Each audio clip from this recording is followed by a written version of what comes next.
April 1945. The small town of Berchtesgaden sits nestled in the Bavarian Alps, its snow-capped peaks indifferent to the chaos unfolding below. In a makeshift processing center that was once a schoolhouse, 347 German women, nurses, communications operators and auxiliary personnel stand in neat rows, their Feldgrau uniforms dusty and worn from weeks of retreat. They have been told what to expect from the Americans. They have been prepared for the worst. What they are not prepared for is the sight of the men who will be guarding them. Before we dive into this story, make sure to subscribe to the channel and tell me in the comments where you're watching from. It really helps support the channel. This is the story of how everything these women believed, about race, about humanity, about the world they thought they knew, would be shattered not by force but by kindness. It is the story of how prejudice crumbles when it meets reality, how propaganda dissolves in the face of simple human decency, and how the most profound transformations often happen in the quietest moments. What began as an encounter defined by fear would become something none of them expected, a lesson in what it truly means to be human. The journey to that schoolhouse in Berchtesgaden had been long and harrowing for the women who now stood waiting. Among them was Helga Braun, a 23-year-old communications operator from Hamburg who had joined the auxiliary services in 1942. She stood in the third row, her blonde hair tucked beneath a cap that had seen better days, her hands clasped tightly in front of her. Beside her was Margaret Hoffmann, a 31-year-old nurse from Dresden, who had spent the last 3 years tending to the wounded in field hospitals across the Eastern Front. Behind them stood Ingrid Weber, barely 19, a signals clerk from Munich who had been assigned to her unit only 6 months earlier. Each of these women carried with her not just the exhaustion of retreat, but years of indoctrination. Since childhood, they had been taught specific ideas about racial hierarchy. They had been shown propaganda films, read approved newspapers, and listened to radio broadcasts that painted a very particular picture of the world. African Americans, they had been told, were primitive, dangerous, and barely civilized. The propaganda had been relentless and specific. It described them as prone to violence, lacking in intelligence and driven by base instincts. Helga remembered a film she had been shown during her training, a crudely made production that depicted black American soldiers as savage and undisciplined. The narrator had spoken in grave tones about the danger they posed, particularly to women. Margaret had heard similar warnings in her nursing corps. Ingrid, youngest of all, had grown up with these ideas so thoroughly woven into her education that she had never thought to question them. Now, as they stood in that schoolhouse waiting to learn their fate, the doors opened and their guards walked in. The first thing Helga noticed was the uniform. It was American, yes. She recognized the cut and color from the prisoners she had seen brought into German camps. But the face beneath the helmet was not what she had expected. The soldier was tall, with dark skin and careful eyes that swept across the room with professional attention. He was followed by others, a dozen men, all of them black, all of them armed, all of them now responsible for these 347 German women. A ripple of tension moved through the rows. Helga felt Margarete stiffen beside her. Somewhere behind them, a woman let out a small gasp. The propaganda echoed in their minds, painting terrible pictures of what was about to happen. But nothing happened. The soldiers took their positions around the room. They did not shout. They did not threaten. They did not even look at the women with anything resembling malice. Instead, they simply stood at their posts, professional and calm, waiting for instructions from their commanding officer. That officer was Sergeant William Carter, a 34-year-old from Philadelphia who had served with the Transportation Corps since 1943. He was a broad-shouldered man with a quiet voice and a reputation among his men for fairness and patience. He had not asked for this assignment. Guarding prisoners was considered unglamorous work, far from the front lines where other units were still fighting, but he had accepted it with the same steady determination he brought to everything. Sergeant Carter stepped to the front of the room and looked out at the rows of women. He could see the fear in their eyes. He could read it in the way they held themselves, rigid and defensive like animals expecting to be struck. He had seen that look before, not from prisoners, but from white Americans back home who crossed the street when they saw him coming. He knew what these women had been taught to believe about him. He also knew that nothing he could say would change their minds. Only actions would do that. He spoke in slow, clear English, and a German-speaking private translated his words. "You are now prisoners under the protection of the United States Army," he said. "You will be treated according to the rules of warfare. You will not be harmed. You will be fed, sheltered, and given medical attention if needed. You will follow the instructions of your guards. Do you understand?" The women nodded, though understanding was perhaps too strong a word. They heard his message, but they did not believe it. How could they? Everything they had been taught told them this was a trick, a prelude to something terrible. What followed over the next several days would challenge everything they thought they knew. The processing center was organized with military precision. The women were divided into groups of 50 and assigned to different areas of the schoolhouse, which had been converted into barracks. Each group had its own set of guards, 2 to 3 soldiers who would be responsible for maintaining order, distributing food, and handling any issues that arose. Helga, Margareta, and Ingrid found themselves in Group 7, assigned to a large classroom on the 2nd floor that still had children's drawings pinned to one wall. Their guards were Private First Class James Robinson and Private Samuel Green. Robinson was 26, from Chicago, a former factory worker who had been drafted in 1943. Green was younger, just 22, from rural Georgia, with a gentle manner that seemed at odds with the rifle he carried. Both men had served together for nearly 2 years, first in England and then in France, driving supply trucks and building roads before being assigned to this prisoner detail. The first night set the tone for everything that would follow. As the women settled onto the cots that had been provided, thin mattresses on wooden frames, but clean and adequate, Robinson and Green took their positions near the door. They did not enter the room. They did not pace among the cots. They simply stood at their posts, occasionally speaking quietly to each other, their weapons held at ease. Helga lay on her cot, unable to sleep. Every sound made her flinch. Every footstep in the corridor made her tense. She kept waiting for the door to open, for the guards to come in and do what the propaganda had promised they would do. But the door stayed closed. The guards stayed at their posts. And gradually, as the hours passed, Helga's racing heart began to slow. In the cot beside her, Margaret was experiencing the same confused relief. As a nurse, she had seen what men were capable of during conflict, the brutality, the cruelty, the casual disregard for human life. She had expected the worst from these soldiers, not because of anything she had actually witnessed, but because of what she had been told. Now, lying in the darkness, she began to wonder if what she had been told was wrong. Morning brought the first real test. The women were roused at 6 o'clock and told to prepare for breakfast. They filed down the stairs to a large room that had once been the school's cafeteria, where tables had been set up and food was being served. The food itself was a revelation. Ingrid, who had spent the last month surviving on increasingly meager rations, stared at her plate in disbelief. There was bread, real bread, not the sawdust-filled substitute she had grown used to. There was butter, actual butter, golden and soft.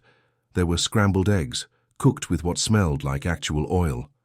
There was coffee, not the ersatz coffee made from acorns and barley that had become standard, but real coffee, dark and fragrant.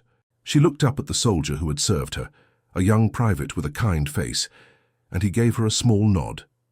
"Eat up," he said, though she did not understand the words. His tone, however, was unmistakable. It was gentle, almost friendly. Helga sat down at a table with her plate and found herself unable to eat, not because the food was bad, but because she could not reconcile what was happening with what she had expected. She had been prepared for starvation rations, for moldy bread and dirty water. Instead, she had been given a meal that was better than anything she had eaten in months, perhaps years. Margaret, ever practical, began eating immediately. She was a nurse. She knew the importance of nutrition, especially after the deprivations of the retreat. But even as she ate, she was observing. She watched the soldiers moving around the room, serving food, refilling coffee, clearing plates. They were efficient and calm. They did not leer at the women or make crude comments. They did not assert dominance or humiliate their prisoners. They simply did their jobs. This was not what she had been promised, This was not what anyone had been promised. The days that followed established a routine that was, in its quiet way, revolutionary. The women were given time each morning for personal hygiene. There were washrooms with actual soap, a luxury that had become scarce in the final months of the conflict. They were allowed to walk in a courtyard for fresh air and exercise. They were given access to a small library of books that had been collected from the town. They were even provided with paper and pencils so they could write letters, though these would be censored before being sent. Through all of this, the guards maintained their professional demeanor. They were firm when they needed to be. Rules were rules and violations were addressed, but they were never cruel. They did not raise their voices unnecessarily. They did not use their weapons to intimidate. They treated the prisoners not as subhumans to be dominated, but as human beings to be managed. This consistency began to work on the women's perceptions in ways they could not fully articulate. Propaganda relies on absence, on the target never meeting the people they are taught to fear. Once that meeting happens, once the feared other becomes a real person, with habits and mannerisms and a face that grows familiar, the propaganda begins to lose its power. Helga noticed it first in the small things. She noticed the way Private Green always said good morning when he arrived for his shift, even though she did not understand the words. She noticed the way Private Robinson would hum quietly to himself while standing guard, a tune she did not recognize but found oddly comforting. She noticed the way both men stepped back when the women approached, giving them space, respecting their boundaries. She began to watch them more carefully, not with fear but with curiosity. Who were these men? Where did they come from? What were their lives like back in America? The propaganda had painted them as barely human, but nothing about their behavior supported that portrayal. They were disciplined, they were professional, they were kind.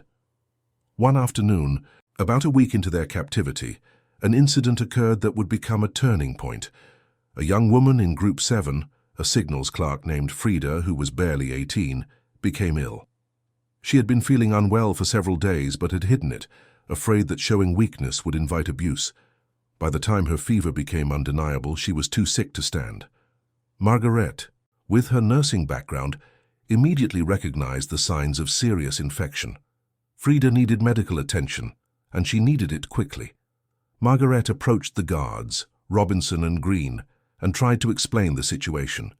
Her English was limited to a few phrases, so she resorted to gestures, pointing at Frida, miming fever, trying to convey urgency. Robinson understood immediately. He spoke quickly to Green, who nodded and hurried away. Within minutes, he returned with Sergeant Carter and an American medic carrying a bag of supplies.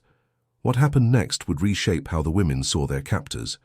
The medic, a white soldier in his early 30s, knelt beside Frida and began examining her with professional care. He took her temperature, checked her pulse, looked at her throat. He spoke in a calm, reassuring tone, though Frida understood none of the words. Sergeant Carter stood nearby, watching with concern. Then, without hesitation, the medic began to treat her. He administered medication. He gave her fluids. He stayed with her for over an hour, monitoring her condition, adjusting his treatment as needed. When it became clear that she needed more care than could be provided in the schoolhouse, Carter made arrangements for her to be transported to an American field hospital. Before she was taken away, something remarkable happened. Frida, barely conscious, reached out and grasped the medic's hand. She whispered something in German. "Danke." "Thank you." The medic smiled gently, patted her hand, and said something in English that made Sergeant Carter chuckle. But it was what happened after Frida was taken away that truly resonated with the watching women. Carter turned to the group and, through his translator, explained that Frida would receive the best possible care. He assured them that she would be returned to them as soon as she was well enough. He told them not to worry. And then he asked if anyone else was feeling ill or needed medical attention. Several hands went up. Over the following days, the American medics treated a dozen women from Group 7. They addressed infections, malnutrition, and minor injuries that had been left untreated during the chaotic retreat. They provided vitamins and supplements. They gave advice on hygiene and health that was translated by the German-speaking private. They did all of this without condescension, without any suggestion that they were doing the women a favor they did not deserve. Helga received treatment for an infected cut on her hand that she had been hiding, afraid to draw attention to it. As the medic cleaned and bandaged the wound, she found herself studying his face. He was focused, careful, and thorough. He treated her with the same attention he would presumably give to anyone. When he finished, he smiled and said something she did not understand. His tone was warm, almost friendly. She walked back to her cot that evening with her freshly bandaged hand and a mind full of questions. How could this be? How could these men, these black American soldiers she had been taught to fear, how could they be like this? Where was the cruelty? Where was the savagery? Where was anything that matched what she had been told? The answer, she was beginning to realize, was that it did not exist. The propaganda had been lies. All of it. This realization did not come all at once. It came in stages, like the slow lightening of a sky at dawn. It came with each meal served, each courteous nod, each small act of respect. It came as the women began to see their guards, not as faceless representatives of a feared group, but as individuals with personalities and habits and human qualities. Private Green, it turned out, had a sweet tooth. He was always pleased when the mess hall served dessert, and he would eat his portion with obvious enjoyment. Private Robinson was more serious, but he had a dry sense of humor that came out in his interactions with Green. He would make quiet comments that would cause Green to laugh, a warm, genuine laugh that echoed down the corridor. Helga began to look forward to hearing that laugh. It was such a normal sound, such a human sound. It made Green seem less like a guard and more like a person, which of course he was. Margaret, ever observant, began to notice other things.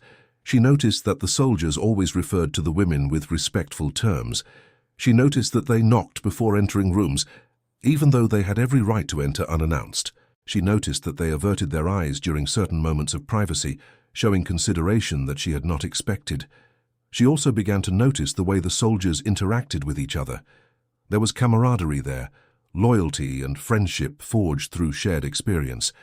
They looked out for one another. They shared jokes and stories.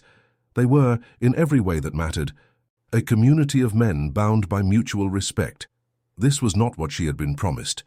The propaganda had depicted black Americans as unable to form sophisticated social bonds, as driven purely by instinct. But what she was seeing was exactly the opposite. She was seeing friendship, she was seeing humanity. Ingrid, youngest of the three friends, was perhaps the most affected by this cognitive dissonance. She had spent her entire adolescence under the influence of propaganda. She had never known anything else. For her, the beliefs about racial hierarchy were not opinions to be debated. They were facts, as immutable as gravity or the color of the sky. Now those facts were crumbling. She began to pay close attention to Sergeant Carter, who oversaw the entire processing center with calm authority. He was clearly respected by his men. They followed his orders without hesitation, not because they feared him, but because they trusted him. He resolved disputes fairly. He communicated clearly. He made decisions that were logical and consistent. None of this aligned with what Ingrid had been taught. She had been told that black people were incapable of leadership, that they lacked the intelligence and discipline to hold positions of authority. But here was Sergeant Carter, running an operation that housed nearly 350 prisoners with efficiency and professionalism. He was doing it better, she suspected, than many white officers she had known. The contradiction gnawed at her. She began to question other things she had been taught. If they had been wrong about this, what else had they been wrong about? The question was terrifying because it suggested that her entire worldview might be built on falsehoods. But it was also, in a strange way, liberating. If the old beliefs were false, then she was free to form new ones. About 2 weeks into their captivity, an event occurred that would accelerate the women's transformation. It was a Sunday, and Sergeant Carter had arranged for the prisoners to gather in the school's assembly hall for what he called a cultural program. The women filed in, curious and uncertain, and took their seats on the wooden benches. What followed was a revelation. The soldiers had put together a variety show of sorts, a collection of performances to provide entertainment and, perhaps, to show their prisoners something of American culture. The program began with a soldier playing harmonica, producing melodies that were unfamiliar but beautiful. Another soldier recited poetry, words that the women did not understand but that clearly moved him. Another performed a comedy routine that had his fellow soldiers laughing, even though the German women could only smile politely at the pantomime. Then came the singing. A group of 5 soldiers took the stage and began to sing. The song was "Swing Low, Sweet Chariot," a spiritual that had been born out of the African-American experience. The women did not know the history behind the song, did not understand its significance or the centuries of pain and hope it represented, but they heard the beauty in it. The voices rose and fell, weaving together in harmonies that seemed to reach directly into the chest and squeeze the heart. The song was mournful and hopeful at the same time, full of a yearning that transcended language. Helga felt tears prick her eyes and did not know why. Margarete sat very still, her hands clasped in her lap, her throat tight. Ingrid stared at the singers with an expression of wonder. When the song ended, there was a moment of silence. Then, almost unconsciously, several of the women began to clap. The applause spread until the entire room was participating, not out of obligation or politeness, but out of genuine appreciation. The soldiers on stage looked surprised and pleased. They nodded, smiled, and began another song. That evening, back in their barracks, the women talked about what they had experienced. There was a new tone to the conversation, more open, more questioning. Helga said that she had never heard anything so beautiful. Margaret admitted that she had been moved. Ingrid, struggling to articulate her feelings, said that she had not known such music existed. What they were really saying, without quite putting it into words, was that they had not known such people existed. The propaganda had stripped Black Americans of art and culture, had depicted them as incapable of creating beauty. But the women had just witnessed beauty being created. They had felt it move through them. They could not deny it. The psychological transformation accelerated from that point. It was as if the singing had opened a door that could not be closed. The women began to see their guards differently, not as members of a feared group, but as individuals. They began to learn names, to recognize faces, to notice personal quirks and habits. They learned that Private Robinson had a wife and daughter back in Chicago. He carried a photograph of them in his pocket and would sometimes take it out and look at it during quiet moments. They learned that Private Green hoped to go to college after the conflict ended, to study engineering and build things. They learned that Sergeant Carter had worked as a carpenter before the conflict, that he could build a table or a chair from scratch, that he hoped to open his own furniture shop when he returned home. These details mattered. They transformed the soldiers from symbols into people, and once someone becomes a person, it is very hard to hate them. Helga found herself thinking about Private Robinson's daughter. She wondered what the girl looked like, how old she was, whether she was in school. She imagined a little girl waiting for her father to come home, not knowing if he would return. The thought made her throat tighten. She had never considered that these soldiers might have families, might have people who loved them and worried about them. The propaganda had made them faceless, interchangeable, less than human. But they were human. Of course they were human. Margaret, with her medical background, began to notice the physical toll that the conflict had taken on the soldiers. She saw the exhaustion in their eyes, the way they sometimes moved stiffly or rubbed at old injuries. She saw the weariness that came from years away from home, years of uncertainty and danger. She realized that they were suffering too, in their own way. The conflict had cost them just as much as it had cost her. Ingrid, wrestling with the collapse of her worldview, began to ask questions. She asked the translator about America, about what life was like there for black people. The answers she received were complicated and sometimes troubling. There was discrimination, injustice, inequality. The soldiers she admired were treated as second-class citizens in their own country. This made no sense to her. How could a nation produce men like Sergeant Carter and then treat them as inferior? But the very act of asking these questions was significant. Ingrid was engaging with reality instead of propaganda. She was trying to understand the world as it actually was, not as she had been told it was. This was the beginning of critical thinking, and it would change the trajectory of her life. The weeks passed. The women settled into the rhythm of captivity, which was monotonous, but not harsh. They ate their meals, took their walks, read their books, wrote their letters. They watched their guards and were watched in turn. And slowly, almost imperceptibly, the fear faded. It was replaced by something more complex. Respect, certainly. Gratitude, probably. But also shame.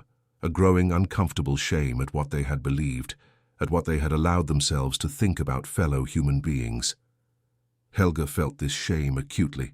She thought about the propaganda films she had watched, the hateful words she had heard, the lies she had accepted as truth.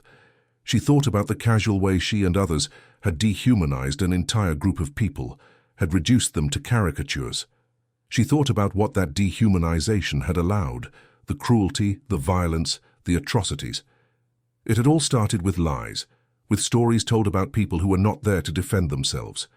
She looked at Private Green, standing at his post, humming quietly to himself, and she felt the full weight of what she had been taught to believe about him. It pressed down on her like a physical burden. She wanted to apologize, to tell him that she understood now, that she was sorry. But how could she? What words could possibly be adequate? Margaret felt the shame too, though she processed it differently. As a nurse, she had been trained to treat all patients equally. She had believed she was above prejudice, that her professional objectivity made her immune to such things, but she realized now that she had absorbed the propaganda just as thoroughly as anyone else. She had feared these soldiers, she had expected cruelty from them, she had doubted their humanity. This was prejudice, pure and simple, and she had carried it with her without even recognizing it. The recognition was painful, but it was also important. Margaret was not one to flinch from hard truths. She sat with her shame, examined it, and made a decision. She would do better. She would never again accept lies about people she had not met. She would judge individuals by their actions, not by the group they belonged to. It was a small resolution, perhaps, but it was the beginning of something larger. Ingrid's shame was tangled with confusion and anger, not at the soldiers, but at the system that had lied to her. She had been a child when the propaganda began, too young to question it. She had been shaped by it, molded by it, turned into a vessel for beliefs that she now recognized as monstrous. How could they have done that to her? How could they have filled her head with such poison? The anger was useful in a way. It gave her energy, drive, a determination to reject everything she had been taught and to rebuild her understanding from scratch. It would take years, a lifetime really, but she would do it. She would not be a vessel for hatred. She would be something better. 1 month after their arrival at the processing center, the women of Group 7 received news that would scatter them to different fates. The prisoner processing was complete, and they would be transferred to different facilities based on their roles and the need for their labor. Helga was to be sent to a facility in the West where former communications personnel were being used to help sort through captured documents. Margaret was to be transferred to an American military hospital where her nursing skills were desperately needed. Ingrid was to remain in Bavaria, assigned to an agricultural program to help address the food shortages that were crippling the region. The news brought a strange mix of relief and apprehension. The women had grown accustomed to the schoolhouse, to the routine, to the guards they had come to know. Leaving meant uncertainty, new situations, new people. It meant leaving behind the small community they had formed. On their last evening in Berchtesgaden, Helga did something that surprised even herself. She approached Private Green, who was standing at his usual post near the door, and spoke to him. Her English was limited, but she had been practicing. She had asked the translator for phrases, had rehearsed them in her head. Now, standing before Green, she took a breath and spoke. "Thank you," she said carefully. "You were kind. I did not expect. I was wrong." Green looked at her for a moment, then smiled. It was a genuine smile, warm and understanding. "You're welcome," he said. And then, in slow, clear words, "Take care of yourself." Helga nodded, blinking back tears. She returned to her cot and lay down and stared at the ceiling until sleep finally came. Margaret did not approach the guards, but she made her own gesture. She wrote a note, a few sentences in careful English. corrected by the translator, thanking them for their professionalism and decency. She left the note where she knew it would be found. The next morning, as the women prepared to leave, Sergeant Carter addressed them one final time. He wished them well. He hoped their situations would improve. He encouraged them to work hard and to be good citizens as their country was rebuilt. His tone was neither warm nor cold. It was professional, as it had always been. But there was something in his eyes that suggested he understood the journey the women had been on. Perhaps he had seen it before. The women were loaded onto trucks and driven away. The schoolhouse receded in the distance, and with it a chapter of their lives that would shape everything that followed. Helga's journey took her west, through a landscape that showed the scars of conflict. Bombed bridges, ruined buildings, fields scarred by ordnance. She rode in silence, thinking about everything that had happened. She thought about Private Green's smile. She thought about the singing. She thought about the shame she felt and the resolution she had made. She was not the same person who had stood in that schoolhouse a month ago, waiting for cruelty that never came. She had changed. Fundamentally and permanently, she had changed. The facility where she was assigned was run efficiently by American personnel, and once again she found herself working alongside black soldiers. This time there was no fear. There was only the work and the quiet satisfaction of doing something useful. Over the following months, Helga proved herself to be a diligent and reliable worker. Her language skills improved. Her understanding of American procedures grew. She was given more responsibility, allowed more autonomy. She repaid this trust with hard work and attention to detail. But it was the human connections that mattered most to her. She got to know the soldiers she worked with, learned their names and their stories. She learned about their homes, their families, their hopes and dreams. She saw them as people, fully and completely, without the distorting lens of propaganda.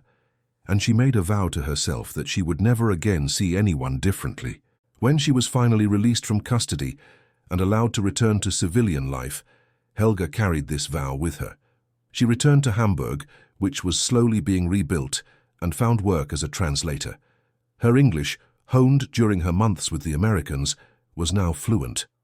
She worked for various organizations, relief agencies, businesses, government offices, and in every interaction, she remembered what she had learned. Years later, in 1952, Helga was working for an American company in Hamburg when she heard news that stopped her in her tracks. Private First Class James Robinson, one of her former guards, was in the city. He was passing through on his way to a new assignment, and he had contacted some of his former colleagues. Someone mentioned that a German woman from the old processing center worked in the city, and Robinson asked to see her. They met in a small cafe near the harbor. Robinson was older now, his hair showing touches of grey, but his smile was the same. Helga felt tears in her eyes as she shook his hand. They talked for 2 hours. Robinson told her about his life after the conflict. He had returned to Chicago, had worked in factories, had struggled against discrimination that had not disappeared despite his service. But he had persevered. He had raised his daughter, who was now in high school. He had found moments of joy. Helga told him about her journey, about the shame and the resolution and the work she had done to become a different person.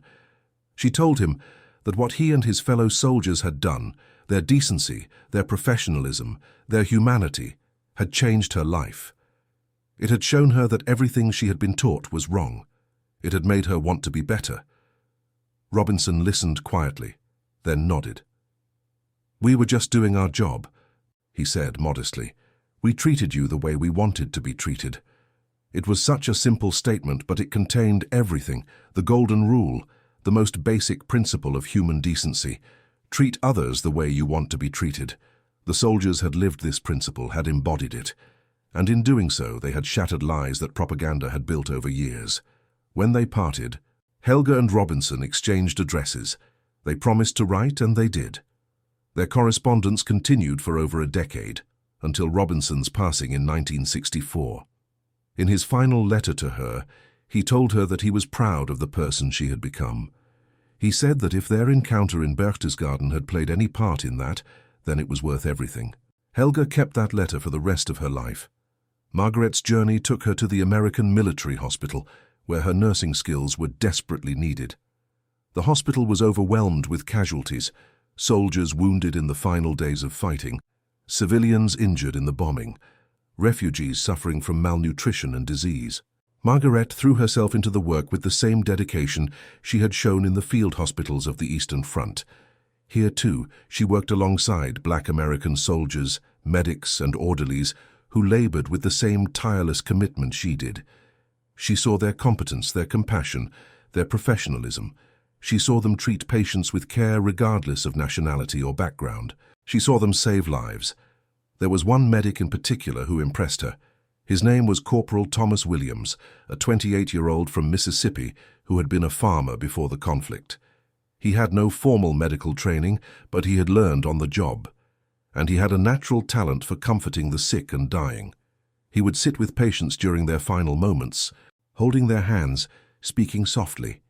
He showed a compassion that transcended language and culture.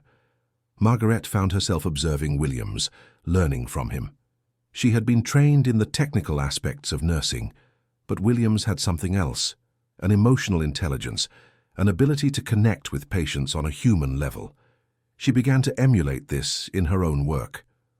One evening, after a particularly difficult shift, Margaret approached Williams in the mess hall.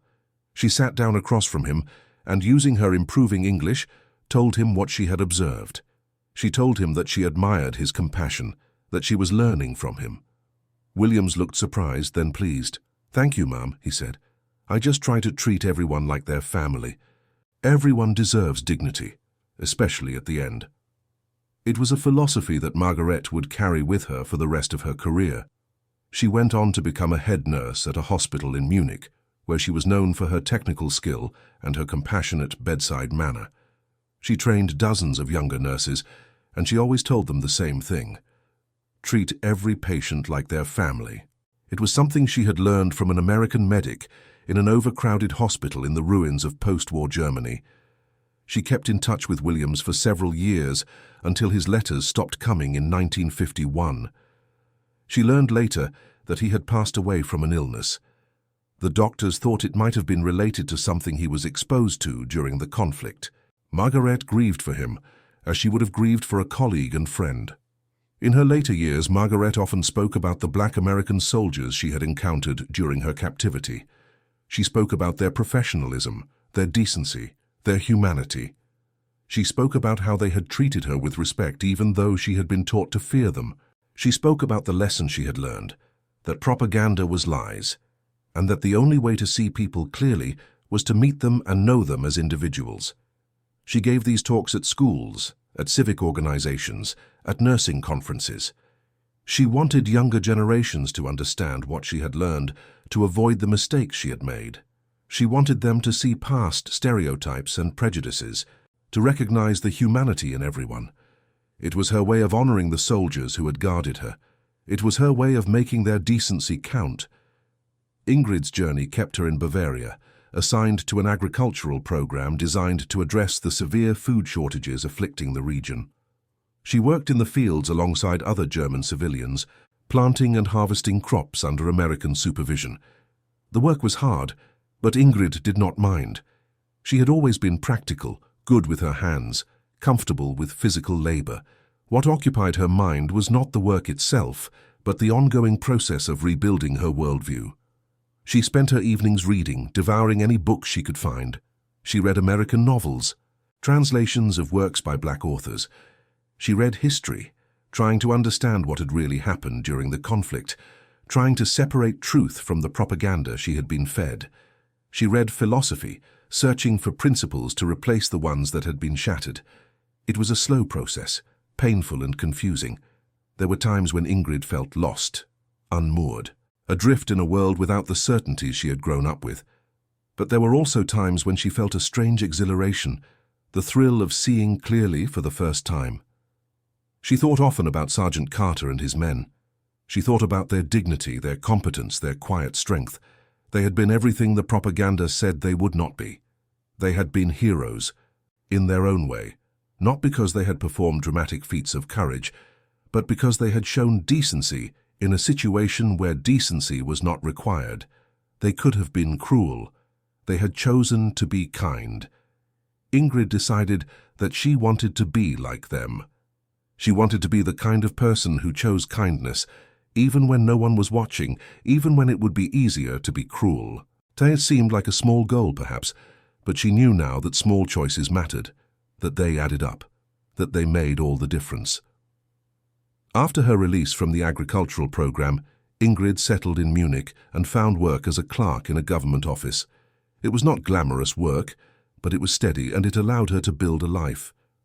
She married in 1949, had 3 children, and raised them with values that were directly opposed to those she had been taught in her youth. She taught her children to judge people by their actions, not by their group membership. She taught them to question authority, to think critically, to reject propaganda in all its forms. She told them about her experiences during the conflict, about the black American soldiers who had changed her understanding of the world. She wanted her children to learn from her mistakes, to start with clear eyes instead of clouded ones. Her children grew up to be thoughtful, open-minded people. They passed these values to their own children. And so the lesson that Ingrid had learned in a schoolhouse in Berchtesgaden rippled outward through generations, touching lives she would never know. In 1985, when Ingrid was in her late 50s, she traveled to the United States for the first time. It was a trip she had wanted to make for years, a kind of pilgrimage to the country that had produced the men who changed her life. She visited Washington, D.C., and stood at the Lincoln Memorial, reading the words carved into the walls. She visited Philadelphia, where Sergeant Carter had been from, and walked the streets he had walked. She visited Chicago, where Private Robinson had lived, and tried to imagine the world he had returned to after the conflict, a world where he was a second-class citizen despite his service. This last part troubled her. She had known intellectually that black Americans faced discrimination in their own country. But seeing it, feeling it, understanding its depth and persistence, this was different. It made her angry and sad. How could a nation that produced men like Carter and Robinson treat them so poorly? How could it waste such potential, such decency, such humanity? She had no answers, only questions. But the questions mattered. They kept her thinking, kept her engaged, kept her committed to the work of building a better world. When she returned to Germany, Ingrid began to volunteer with organizations that promoted reconciliation and understanding. She worked with groups that brought together people from different backgrounds, that tried to break down prejudices and build bridges. She was too old to change the world, she knew, but she could contribute to the effort. She could do her part. She did this work for the rest of her life, until her passing in 2001. Her family said that she died at peace, content with the person she had become. She had traveled a long way from the frightened young woman who had stood in that schoolhouse waiting for cruelty that never came. She had become someone new, and it had all started with an encounter, with black American soldiers who treated their prisoners with decency, with kindness that shattered lies. The story of Group 7 is, in many ways, a small story. It does not involve famous generals or decisive engagements. It does not pivot on dramatic moments of heroism or sacrifice. It is simply the story of ordinary people, guards and prisoners, navigating an extraordinary situation with humanity and grace. But small stories matter. They are perhaps the stories that matter most. They show us what is possible when people choose to see each other clearly, to treat each other with respect, to reject the lies that divide us. The soldiers of the Transportation Corps who guarded that processing center in Berchtesgaden did not know that they were changing lives. They did not know that their professionalism and decency would ripple outward through generations, influencing people they would never meet. They were simply doing their job, treating others the way they wanted to be treated. But that was enough. That was everything. In the years after the conflict, as Germany was rebuilt and the world moved on, the story of those encounters faded from public memory. It was not dramatic enough to be remembered, not significant enough to be recorded in history books, but it lived on in the minds and hearts of the women who experienced it, and in the lessons they passed to their children and grandchildren. It lived on in Helga, who became a translator and advocate for understanding between nations. It lived on in Margarete, who became a compassionate nurse and teacher. It lived on in Ingrid, who became a mother and volunteer, dedicated to building bridges. And it lived on in the broader lesson of that encounter, that propaganda only works in the absence of contact, that once you meet the people you have been taught to fear, once you see their humanity and their individuality, the lies crumble, that the antidote to hatred is not argument or persuasion, but experience. Simple, direct, human experience. The soldiers understood this, even if they did not articulate it. They knew that their behavior mattered, that it would be observed and judged. They knew that they represented something larger than themselves. And so they chose to represent the best of what they could be. Disciplined, professional, decent, kind. It was a choice that required nothing dramatic, nothing heroic. It required only consistency. Day after day, interaction after interaction, they showed the women who they really were. Not the monsters of propaganda, but men. Ordinary men, with families and dreams and songs to sing. Men who deserved respect. By the end of their time together, the women of Group 7 could not unsee this. They could not return to the comfortable lies of their youth. They had been changed fundamentally and permanently by the simple experience of being treated with dignity by people they had been taught to dehumanize. This is the power of human contact. This is what happens when propaganda meets reality. And this is why the story matters, not because it is dramatic or famous, but because it is true. Because it happened in that schoolhouse in Berchtesgaden in April of 1945. Because ordinary people did ordinary things that turned out to be extraordinary. The women who stood in that schoolhouse waiting for cruelty that never came learned something that would shape the rest of their lives. They learned that people are not groups, that individuals must be judged as individuals. That kindness is possible even in the darkest of circumstances, that humanity is resilient, and that it can be found in the most unexpected places. They carried this lesson with them as they rebuilt their lives in the ruins of post-war Germany. They passed it to their children and grandchildren. They lived it as best they could in every interaction and every choice. And in doing so, they honored the soldiers who had taught it to them. The men who stood guard in that schoolhouse, who served meals and provided medical care and sang spirituals in the assembly hall. The men who were far from home, who faced discrimination in their own country, who had every reason to be bitter and cruel, but chose instead to be kind. Those men have mostly passed on now, as have the women they guarded. But the lesson remains. It is embedded in the lives of the descendants, in the choices they make and the values they hold. It is embedded in this story, which is being told now so that others can learn from it. The lesson is simple, but it is not easy. It requires effort, attention, and willingness to see past the lies we are told about each other. It requires us to meet people as individuals, to extend the benefit of the doubt, to judge actions rather than assumptions. But it is possible. The soldiers and the women of Group 7 proved that it is possible. And if it was possible then, in the chaos and aftermath of the most devastating conflict the world had ever seen, then it is possible now. It is always possible. Frida recovered from her illness at the American Field Hospital. She was treated by doctors and nurses who did not know her, who had no reason to help her, except that she was a human being who needed help. She was returned to her group after 2 weeks, thin and pale but alive. She never forgot that experience. She never forgot the medic who had knelt beside her in the schoolhouse, who had treated her with such care. She never forgot the hospital, where she had been surrounded by wounded from all nations and had seen them treated equally. After the conflict, Frida became a teacher. She taught elementary school in a small town in Bavaria, and she taught her students the same lesson she had learned, that people are individuals, that kindness matters, that we must reject the lies that divide us. She was not famous. She did not write books or give speeches. But she touched hundreds of lives over her decades of teaching, and she passed on the lesson she had learned in that schoolhouse. Her students grew up to be parents and teachers themselves, and they passed the lesson on. This is how change happens. Not in dramatic sweeps, but in small moments, in choices made by ordinary people, in lessons learned and passed on. The soldiers who guarded Group 7 were part of a larger effort, one of many units tasked with processing prisoners in the final days of the conflict and its aftermath. They did not know that their particular assignment would become a story worth telling. They did not know that their decency would ripple through generations, but it did, and it continues. The world they helped to build, a world where former enemies could become partners, where understanding could replace hatred, is still being built. It is always being built. It requires constant effort, constant vigilance against the lies that would divide us. The soldiers knew this, in their way. They knew that their behavior mattered.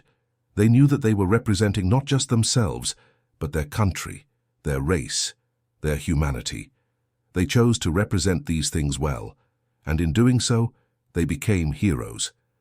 Not the kind of heroes who are celebrated with medals and monuments, but the quieter kind. The kind whose heroism lies in consistency, in decency maintained under pressure, in humanity extended to those who had been taught to deny it. This is their legacy. This is what they left behind. The women of Group 7 carried this legacy forward. They lived it, taught it, embodied it. They proved that people can change, that lies can be unlearned, that humanity can prevail. And now their story is told again, so that others can learn from it, so that the lesson can continue to ripple outward. Treat others the way you want to be treated. See individuals, not groups. Choose kindness. These are simple principles, but they contain everything. They are the antidote to propaganda. They are the foundation of a better world. The soldiers of the Transportation Corps understood this. The women of Group 7 learned it. And now perhaps so have you. The schoolhouse in Berchtesgaden still stands, though it is once again a school, filled with children who know nothing of what happened there in April of 1945. The Alps still rise above the town, indifferent and eternal. The world has moved on. But the story remains. It is told and retold, passed from generation to generation. It is a small story, but an important one. It reminds us of what is possible when people choose to see each other clearly, and it challenges us to do the same. In the end, that is perhaps the most important thing. Not what the soldiers did or what the women learned, but what we do with the lesson. How we apply it in our own lives, our own communities, our own world. The soldiers cannot tell us what to do. They are gone now, most of them passed into history, but their example remains, their decency remains, their humanity remains. And so the question falls to us. What will we do with this lesson? How will we choose to see each other? What kind of world will we build? The answer is not determined. It is a choice made by each of us, every day. The soldiers made their choice. The women made theirs. Now it is our turn. The story of Group 7 came to an end when the women were transferred to their various assignments, scattered across the landscape of post-war Europe. But the connections formed in that schoolhouse proved surprisingly durable. Helga, Margaret, and Ingrid stayed in touch throughout their lives, meeting when they could, writing when they could not.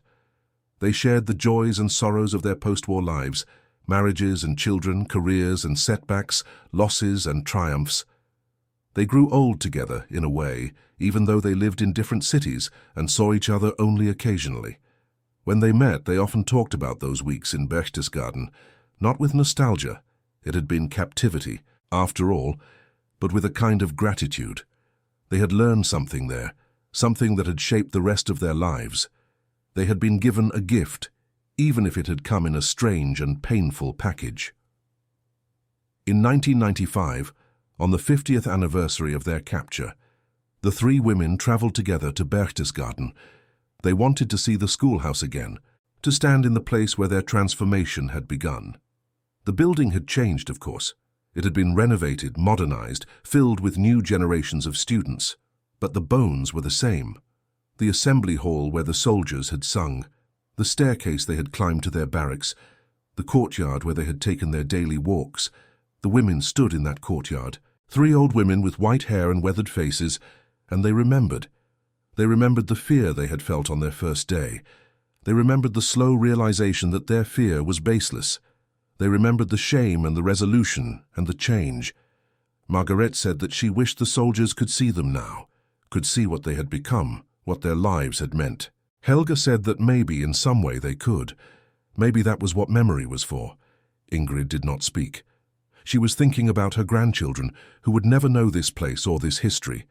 She was thinking about the world they would inherit and whether it would be better or worse than the one she had known. She hoped it would be better. She believed it could be. She had seen, with her own eyes, what human decency could accomplish. She had been transformed by it. If that was possible, then anything was possible. The women left Berchtesgaden that evening and returned to their homes. They did not know it at the time, but they would not all meet again. Margaret passed away the following year peacefully in her sleep. Helga lived until 2003, alert and active until her final weeks. Ingrid was the last of them, holding on until 2001. But their stories did not end with their passing.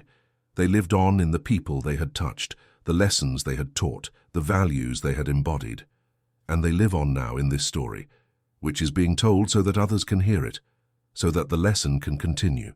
This is how we keep faith with the past, not by preserving it in amber, unchanging and dead, but by carrying it forward, by telling the stories, by learning the lessons, by doing better. The soldiers who guarded Group 7 would be pleased, perhaps, to know that their story is still being told, that their decency still matters all these decades later, that they made a difference, because they did. They made a difference, and so can we. The Bavarian Alps stand today as they have for millennia, unchanged by the human drama that unfolds at their feet. The snow still caps their peaks in winter. The meadows still bloom with wildflowers in summer. The towns in their shadows still bustle with life. In Berchtesgaden, the schoolhouse continues to educate young minds. Children sit at desks that occupy roughly the same space where, decades ago, cots held German women prisoners of a conflict that reshaped the world. The children do not know this history. It is not marked with a plaque or memorial. It is too small a story for that. But small stories are the fabric of history. They are the threads that, woven together, create the tapestry of human experience. And sometimes a small story contains a lesson so important that it deserves to be remembered. This is such a story. It is the story of what happens when propaganda meets reality, when lies meet truth, when hatred meets humanity. It is the story of transformation, of minds changed, worldviews shattered, new understandings built from the ruins of the old. It is the story of ordinary people behaving with extraordinary decency, of soldiers who could have been cruel but chose to be kind, of prisoners who could have remained trapped in lies but chose to see clearly. It is, in the end, a story of hope. Hope that people can change, hope that lies can be overcome, hope that humanity will prevail. The soldiers who guarded that processing center in Berchtesgaden did not set out to be symbols of hope. They were doing a job, performing a duty, representing their country. But in doing these things, with decency and professionalism, they became something more. They became proof of what is possible, and that is why their story matters. That is why it deserves to be told and retold, passed from generation to generation. Because we need proof of what is possible. We need reminders that human beings can overcome their worst impulses, can reject the lies they have been taught, can treat each other with dignity and respect. We need these reminders because the lies have not stopped. Propaganda still exists, still spreads hatred and fear, still teaches people to dehumanize others. The technology has changed, but the mechanism remains the same. And the antidote remains the same too.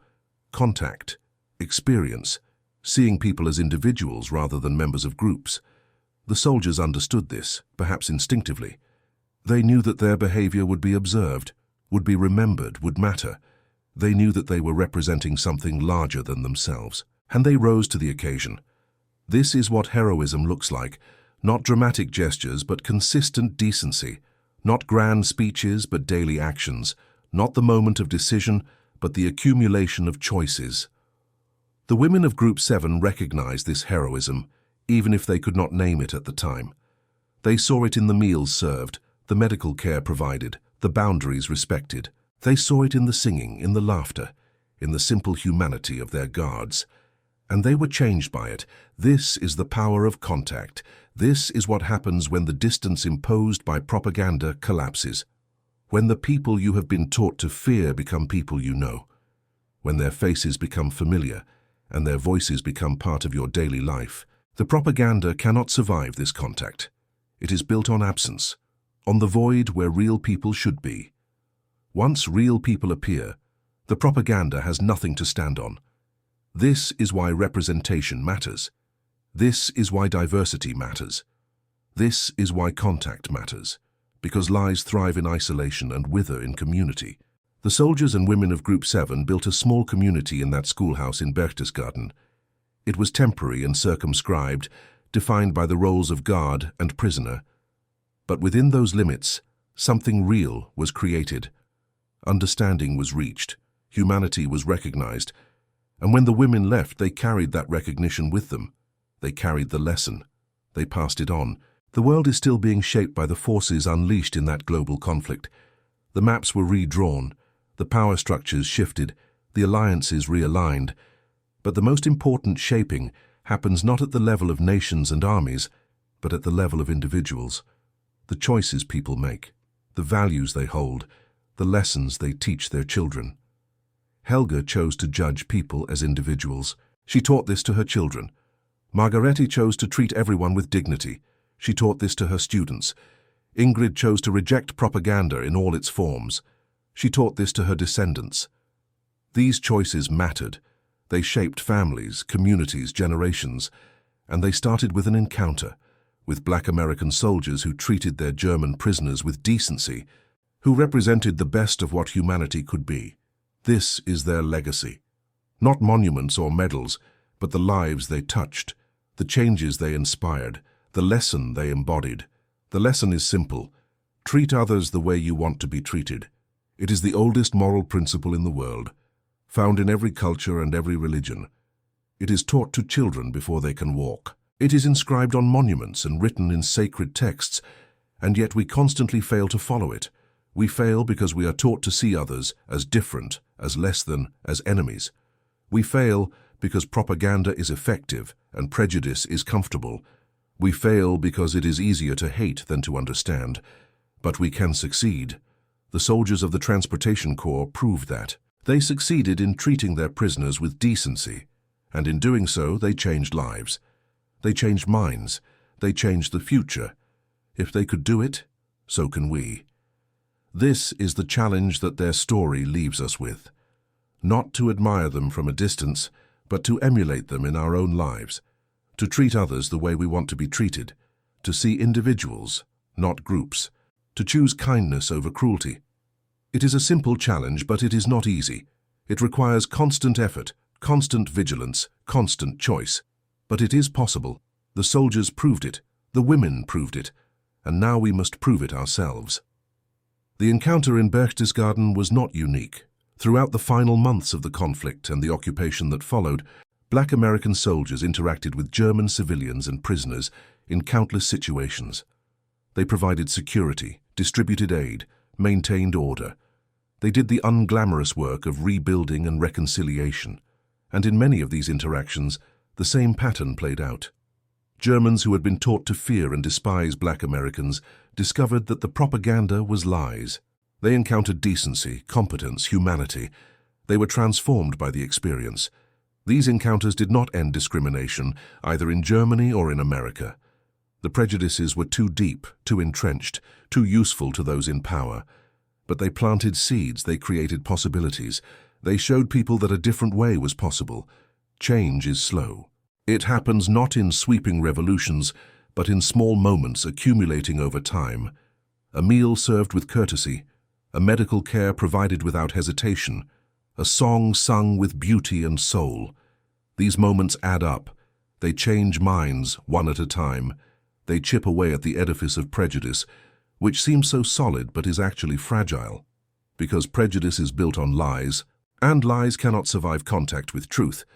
The soldiers knew this. The women learned it. And now perhaps so do you. In the decades since those encounters in Berchtesgaden and elsewhere, the world has changed in ways both hopeful and troubling. Old prejudices have faded, new ones have arisen. Technology has connected us across distances that once seemed insurmountable, but it has also enabled the spread of propaganda, on a scale never before seen. The struggle continues. It will always continue. Because the impulse to divide, to dehumanize, to hate, is deep in our nature. It must be constantly resisted, constantly countered. But the tools to resist it are also in our nature. The capacity for empathy, the desire for connection, the recognition that others are like us, that they deserve dignity and respect. These tools are available to everyone. They cost nothing and require no special training. They simply require a choice. The soldiers made their choice in that schoolhouse in Berchtesgaden. They chose to be decent, to be professional, to be kind, and in doing so, they lit a lamp that is still burning. A small lamp, perhaps, but bright enough to light the way for others. This is their true legacy, not what they did, but what they showed was possible. The world needs more of what they demonstrated. It needs more ordinary people making the choice to treat others with decency. It needs more contact between groups that have been taught to fear each other. It needs more small moments of humanity that accumulate into transformation. It needs us to continue what they started. This is what the story of Group 7 means. Not just what happened then, but what can happen now. Not just what was learned, but what can still be learned. The lesson is there waiting for us. We need only pay attention. Treat others the way you want to be treated. See individuals, not groups. Choose kindness. These principles can change the world. They can change it the way they changed Helga, Margaret, Ingrid, and the other women who stood in that schoolhouse, waiting for cruelty that never came. They can change it the way those black American soldiers changed it, not through force or rhetoric, but through simple, consistent, stubborn decency. They can change it if we let them. The choice is ours. It is always ours. The soldiers made their choice, the women made theirs. What will yours be? And that concludes our story. If you made it this far, please share your thoughts in the comments. What part of this historical account surprised you most? Don't forget to subscribe for more untold stories from World War II and check out the video on screen for another incredible tale from history. Until next time.